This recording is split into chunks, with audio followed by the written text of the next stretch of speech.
उस महिला के मृत शरीर से, आंखों से, वजाइना से खून बह रहा था।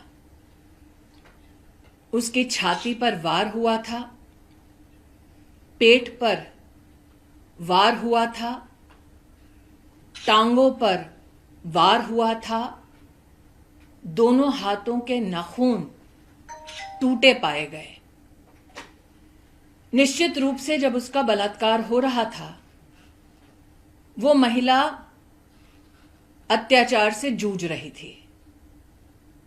सवाल ये उठता है कि क्या किसी ने उस फ्लोर पर उस महिला के चिल्लाने की आवाज को नहीं सुना? मीडिया की रिपोर्ट्स के अंतर्गत यह भी जानने में आया है कि 150 mg सीमन उस महिला में पाया गया। क्या यह एक रेपिस्ट का काम है? क्या यह संभव था कि वो व्यक्ति उस महिला को रेप भी कर रहा था, टांगे भी तोड़ रहा था, हाथ भी तोड़ रहा था, आंखें फोड़ रहा था, छाती पे मार रहा था, पेट पे मार रहा था, वो महिला चिल्ला रही थी और ना कोई सुन पाया, और ये सारा कृत्य उस एक रेपिस्ट ने अकेले किया?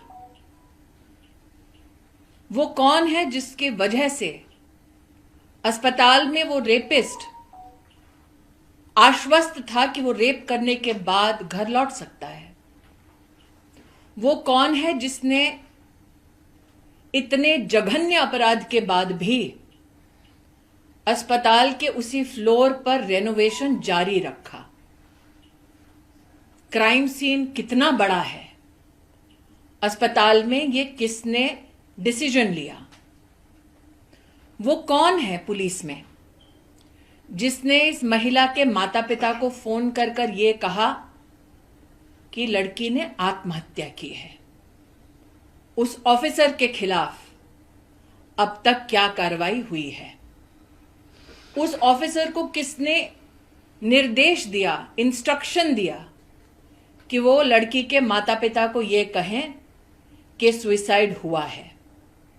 वो ऑफिसर और उसका अगर सुपीरियर ऑफिसर है तो वो इस निष्कर्ष पर कैसे पहुंचे, और अगर किसी के इशारे पर पहुंचे तो वो व्यक्ति कौन है?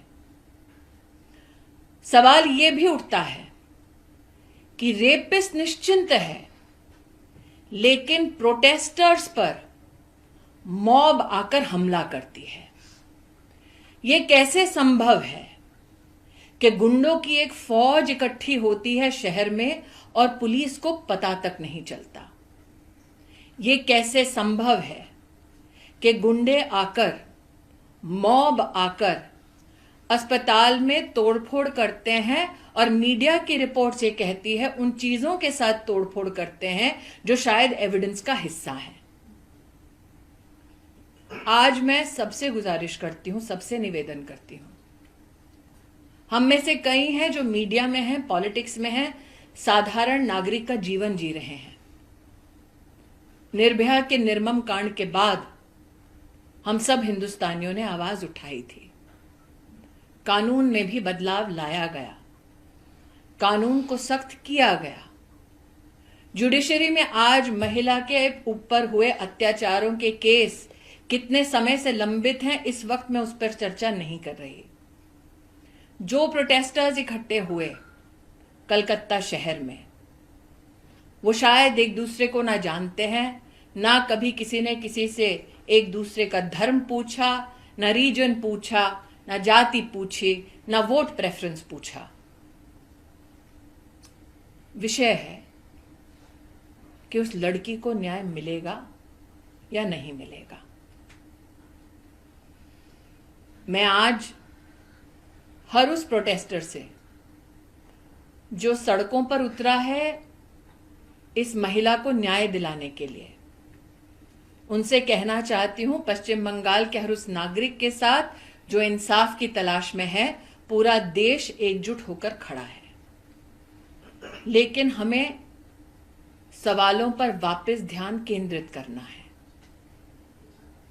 एक लड़की का बलात्कार होता है अपने ही अस्पताल में, वो चिल्लाई तो किसी ने अस्पताल में सुना नहीं। उसकी टांगे तोड़ी गई, पेल्विक रीजन तोड़ा गया, हाथ तोड़े गए, नाखून उखाड़े गए, छाती पर मारा गया, पेट पर मारा गया, आंखें फोड़ी गई, वजाइना से ब्लीड कर रही थी, आंखों से ब्लीड कर रही थी, और ये सब एक रेपिस्ट ने किया। सवाल कई हैं, जवाब का इंतजार जनता को है।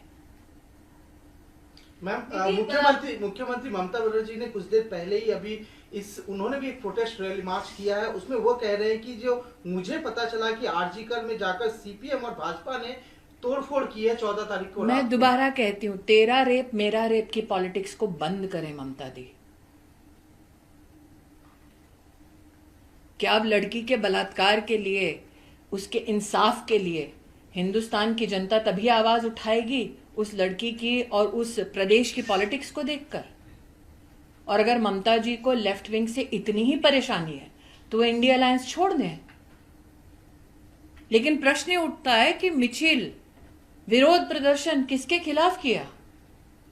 प्रदेश की होम मिनिस्टर ममता जी हैं, हेल्थ का चार्ज किसके पास है, मुख्यमंत्री कौन है? तो किसके खिलाफ वो प्रदर्शन कर रही थी? अपने खिलाफ। जनता की आंखों में धूल झोंकना बंद करें। जनता जो जवाब मांग रही है उन जवाबों को दें। किसके आदेश पर यह कहा गया कि लड़की ने सुसाइड किया था? क्यों? अगर माता पिता पिटीशन कर रहे हैं कि 150 mg सीमेन है तो क्या उसका उल्लेख एफआईआर में है? किसने मॉब को अलाउ किया एकत्रित हो और प्रोटेस्टर्स को पीटे? प्रोटेस्टर्स अनसेफ हैं, रेपिस्ट और मॉब सेफ है। ये कहां का न्याय है?